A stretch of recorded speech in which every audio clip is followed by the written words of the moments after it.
እሺ ዛሬ የምናየው ስለ የሽንት ቧንቧ ኢንፌክሽን ወይም ዩቲአይ ነው። የሽንት ቧንቧ ኢንፌክሽን ወይም ዩቲአይ የሚከሰተው ባክቴሪያ ወደ ሽንት ስርዓት ውስጥ ሲገባ ሲሆን ይህም ኩላሊትን፣ ዩሪተሮችን፣ ፊኛና የሽንት ቱቦዎችን ያጠቃልላል።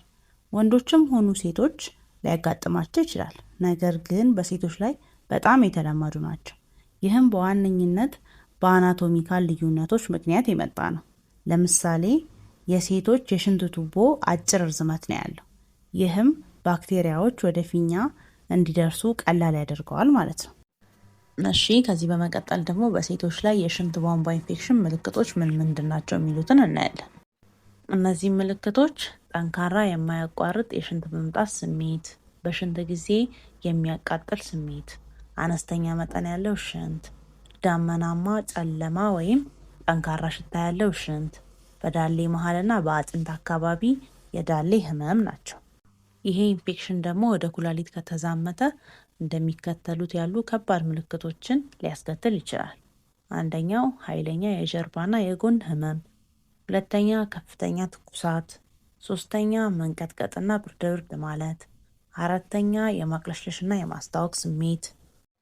ከዚህ በመቀጠል ደግሞ ሴቶች ላይ የሽንት ቧንቧ ኢንፌክሽን ምንድን ናቸው መንስኤዎቹ የሚለውን እናያለን። እሺ አንደኛው መንስኤ ግብረ ስጋ ግንኙነት ነው። ምክንያቱም በሽንት ፊኛ ብላደር እና በታችኛው የሽንት ቱቦ ዩሬትራ መካከል ያለው ርቀት አጭር ነው። ስለዚህ በግብረ ስጋ ግንኙነት ወቅት ባክቴሪያዎች በቀላሉ ወደ የታችኛው የሽንት ማስወጫ ቱቦ ዩሬትራ ይገባሉ ማለት ነው። እሺ ሁለተኛው ደግሞ ተገቢ ያልሆነ አስተጣጠብ ነው። መጸዳጃ ቤት ከተጠቀሙ በኋላ ከኋላ ወደፊት መታጠብ ባክቴሪያዎችን ወደ ውስጥ እንዲገቡ ያደርጋቸዋል ማለት ነው። እሺ ሶስተኛው ደግሞ ከግንኙነት በኋላ ከ15 እስከ 30 ደቂቃ ውስጥ አለመታጠብ። አራተኛው ደግሞ የሽንት መቆንጠጥ ወይም ሽንትን ለረጅም ጊዜ መያዝ ነው። ብዙ ጊዜ አለመሽናት በፊኛ ውስጥ ባክቴሪያዎች እንዲራቡ ያስችላቸዋል ማለት ነው። ከዚህ በመቀጠል ደግሞ ለመከላከል ምን እናድርግ የሚለውን እናያለን። አንደኛ ከፊት ወደ ኋላ ይታጠቡ። ይህ ቀላል ለውጥ በፊንጢጣ አካባቢ የሚገኙ ተዋሲያን ወደ ሽንት ቱቦ እንዳይሰራጩ ይከላከላል። ሁለተኛ ደግሞ ከግንኙነት በኋላ መሽናት። ይህ በወሲባዊ እንቅስቃሴ ወቅት ወደ ውስጥ የገቡ ባክቴሪያዎችን ለማስወገድ ይረዳል። ሶስተኛ ብዙ ፈሳሽ መጠጣት። የሽንት ቱቦ ንጹህ እንዲሆን ይረዳል። አራተኛ ደግሞ ፊኛውን በጊዜ ባዶ ያደርጉት። ሽንትን ለረጅም ጊዜ አያያዙ። አምስተኛ መተንፈስ የሚችሉ የውስጥ ልብሶችን ይልበሱ። ከጥጥ የተሰሩ የውስጥ ሱሪዎች እና ምቹ የሆኑ ልብሶች አካባቢው እንዲደርቅና የባክቴሪያ እድገትን ይቀንሳሉ። የሽንት ቧንቧ ኢንፌክሽን ወይም ዩቲአይ ነፍሰ ጡር እናቶች ላይ በሆርሞን ለውጥና በማህፀን መገፋት ምክንያት የተለመደ ነው። ግን ምልክቶቹ ችላ ከተባሉ ወደ ኩላሊት ኢንፌክሽን በማደግ ያለ ጊዜ መወለድ ወይም ዝቅተኛ የህፃን ክብደት ሊያስከትሉ ይችላሉ። ምልክቶቹ ሲታዩ ወዲያውኑ ወደ ጤና ተቋም በመሄድ ሕክምና መጀመር ወሳኝ ነው። በቀጣይ ደግሞ የምናየው የሽንት ቧንቧ ኢንፌክሽን በወንዶች ላይ የሚለውን ነው። የሽንት ቧንቧ ኢንፌክሽን ወይም ዩቲአይ በወንዶች ላይ ብዙም ባይዘወተርም ሲከሰት ግን የፕሮስቴት እጢ መጨመር፣ የኩላሊት ጠጠር ወይም ጠባብ የሽንት ቱቦ እንደዚህ ባሉ ችግሮች ምክንያት የሚመጣ ውስብስብ የባክቴሪያ ኢንፌክሽን ነው። ከዚህ በመቀጠል ደግሞ የሽንት ቧንቧ ኢንፌክሽን ወንዶች ላይ ምልክቶቹ ምን ምንድን ናቸው የሚሉትን እናያለን። ምልክቶቹም አንደኛ በሽንት ጊዜ ማቃጠል ወይም ህመም፣ ሁለተኛ ቶሎ ቶሎ ወይም በድንገት ሽንት የመሽናት ፍላጎት፣ ሶስተኛ ዳመናማ ወይም ጠረኑ የተለወጠ ሽንት፣ አራተኛ በሽንት ውስጥ ደም መቀላቀል፣ አምስተኛ ከሆድ በታች ወይም በዳሌ አካባቢ ህመም ነው።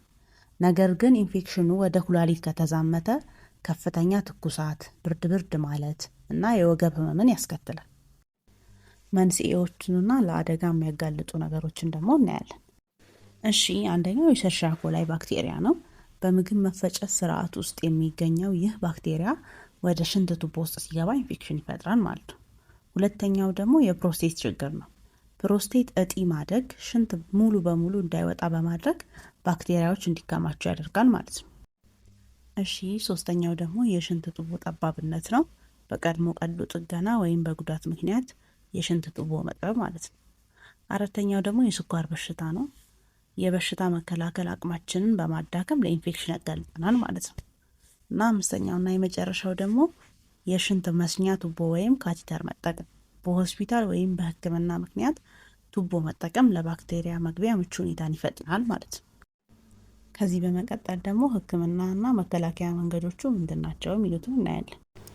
መከላከያ መንገዶቹ አንደኛ በቂ ውሃ መጠጣት፣ ሁለተኛ የሽንት ፊኛን ለረጅም ጊዜ አለማቆየት ወይም አዘውትሮ መሽናት፣ ሽንት አለመቋጠር ማለት ነው። ሶስተኛው ደግሞ ጾታ ወይም ብልትን በንጽህና በየጊዜው መታጠብ። ህክምናው ኢንፌክሽኑን ለማከም ዶክተሩን በማማከር የታዘዙ አንቲባዮቲኮችን መውሰድ አስፈላጊ ነው። በተጨማሪም ኢንፌክሽኑን የሚያመጡ እንደ ፕሮስቴት እጢ ያሉ ዋና ዋና ችግሮችን ማከም ተገቢ ነው ማለት ነው። ለተጨማሪ ትምህርታዊ ቪዲዮ ላይክ እና ሰብስክራይብ ማድረግ አይርሱ። እናመሰግናለን።